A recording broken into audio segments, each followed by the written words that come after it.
Good morning. 75 years ago today, June 6, 1944, the Allies invaded Normandy, France to take back the continent of Europe from the Nazis. What's amazing about that invasion, D-Day, is approximately 175,000 men went ashore that day. The Germans had spent 4 years building up defenses in preparation for, they knew the invasion was eventually going to come. They spent 4 years building up fortifications to throw back the Allies. And the British and the Canadians, within 1 hour, were already ashore and off the beachhead.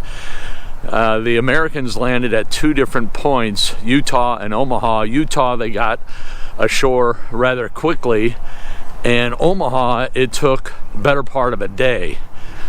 There were just under 5,000 men killed that first day, and there were 4 Medal of Honors given out that day. 1 to a son of a former president, Brigadier General Teddy Roosevelt Jr., and he also was the oldest man to go ashore at 56 years old.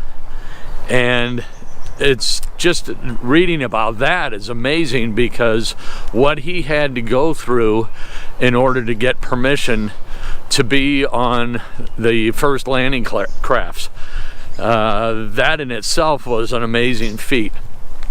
But what was interesting is the Germans, as I mentioned, spent 4 years building up defenses, and they had an amazing general, General Rommel, Field Marshal General Rommel, and he was put in charge of that area of defending by Hitler. And when he got there and looked around and surveyed everything, I think he got in 43, he was put in charge of that. He looked around and he saw problems right away and knew they were in deep trouble, and knew that they would not be able to defend the beaches. And he even said the whole war will hinge on whether we can prevent them from coming ashore. And so they built up all their defenses, and he knew that if the Allies made it ashore, the war was over. And what's really interesting, if you study D-Day and World War II, the difference between the American army and the German army. The German army was really handcuffed because of Hitler. Hitler was a dictator, and all the major decisions had to come through him. And so D-Day is a beautiful example. It's considered the biggest military blunder in world history, all because of Hitler. And then if you look at the other side, the American side, it's the exact opposite, because the Americans were given leeway to do as they saw fit at the moment. And that's something that, as a business person or business people, that's something we can all learn from. The people on the ground were the ones that were making the assessment, while the Germans, they could make the same assessment and see the opportunity, but Panzer, which was the German tank division, they saw what was happening, but they had to sit and wait for Hitler to give them orders, which he never gave till days later. But the Americans, they made decisions on the ground, and if an officer was killed on the battlefield or wounded, taken out, the next in line would make the decision. And the exact opposite was the case with the Germans. An interesting thing, when I was younger, I worked at a grocery store here in St. Louis, and it was a grocery store chain still around, and there was a maintenance man. I never knew his first name, or I'm sorry, I never knew his real name. He went by his nickname, Chili. And when I was a kid, I really enjoyed studying World War II. And I remember asking him, most of the men that I knew when I was younger were in World War II. And I asked him if he was in World War II, and he said yes. And I said, Army, Navy, and he told me Army. I said, what outfit? And he said 82nd Airborne. And right away I knew, and I said, wow, were you involved in D-Day? And I'll never forget the stories that he used to tell me. Most men didn't talk much about World War II. Chile never gave me a lot of the gory stuff, but he told me he was involved in D-Day. 82nd Airborne, there was 101st and the 82nd, and they jumped behind enemy lines.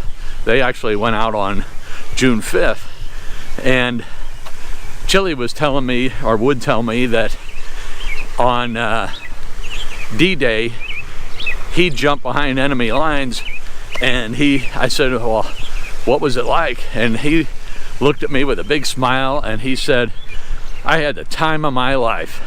He said, I had certain responsibilities, certain tasks I had to complete, and he said, once I got those done, I could do whatever I wanted. And I said, well, what did you do? And he said, looked at me with a big smile, and he said, dirty tricks. And he proceeded to tell me how he would he would blow up everything and anything he could find. He said he would take out ammunition dumps, railroad track, buildings, vehicles, whatever he could find, he was blowing it up. So how does all this tie in with business? Well, if you're a dictator and you make all the decisions, your people are never going to have the ability to rise to the occasion and make decisions because you haven't trained them. So that's one big takeaway. The second big takeaway is, if you're not a dictator and you're allowing your people to make decisions, you're equipping them, as time goes on, you're equipping them more and more to make split-second decisions on the battlefield or in the business, out on the front lines, as opposed to the corporate office. So those are the two big takeaways that I had as far as business is concerned.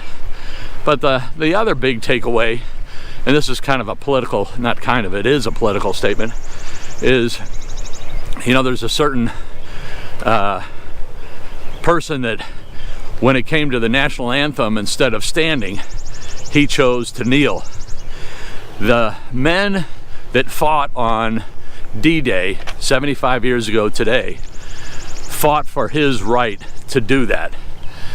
They fought and died for his right to take a knee, to not stand for the national anthem.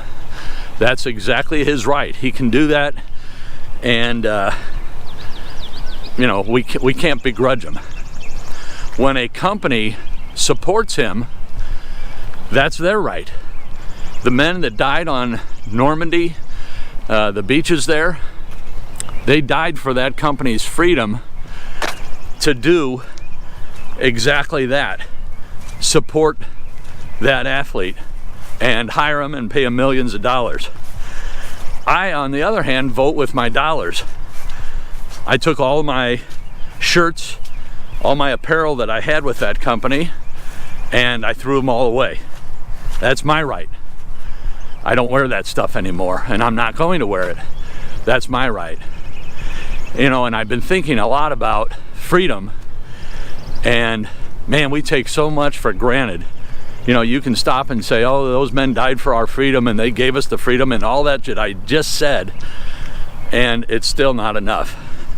So throughout the course of the day, take a moment and think about the amount of freedom we have, and let that sink in. Thanks again, have a great day, and I'll see you tomorrow.